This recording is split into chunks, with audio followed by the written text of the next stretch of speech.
I never even knew that the ball hit the ground. It's floating in the air, it doesn't even get to the ground where it's like, okay, dog pile on the ball. The ball comes straight to my hand.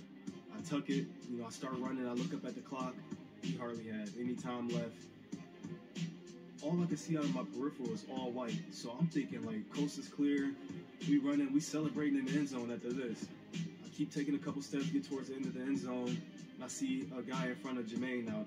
But it seemed like Jermaine just turned around perfect timing, picked up the block, and I kind of did my head and got through him. So from there, I'm really thinking, like, oh, we made it. I go try to, go jump in the end zone, and I kind of feel somebody wrap up my legs. Next thing you know, we hit the ground. I feel this crazy pain in my hip, and I just throw the ball.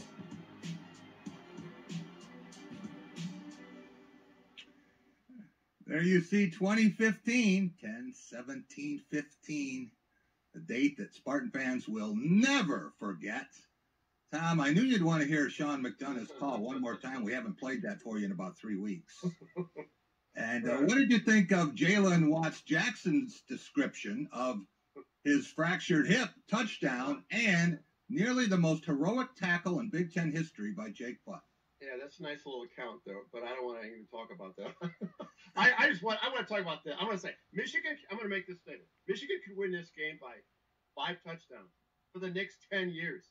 And all we'd be doing is seeing that clip, just like we saw at Press Pass the very next night in 6 different languages, mind you, on Press Pass. But I had to sit through. Not true, because how many times have we seen Braylon Edwards ending that game? We don't see it. No, because social media was not out. But no, it was a nice account, and I felt bad for the kid. He got his teammates crushed him to death, but and he ended up.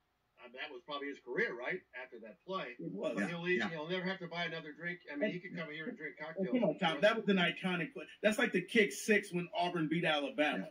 There's certain plays, regardless of who it is, that just transcend college. But that's your whole identity in the rivalry. Even right. The band, the Cal Stanford and the band's on the field. Yeah. We all know that. Rico, I wish you could have been with me that night. And Tom resisted the temptation to drive off the bridge, even though everyone was worried that he might, and got us home safely. Oh. And somewhere on Main Street, I got this crazy idea that this would be, kind of good fodder for a book. Jack, I would have paid money to be in the car. Tom would have put me out. He would have. Because when Tom gets angry and the 3 hairs on top of his head stand up. And he would have been so furious at me. No. It would have been worth the ride. There was no Uber back then. But I would have been in Uber and having somebody call to come get me.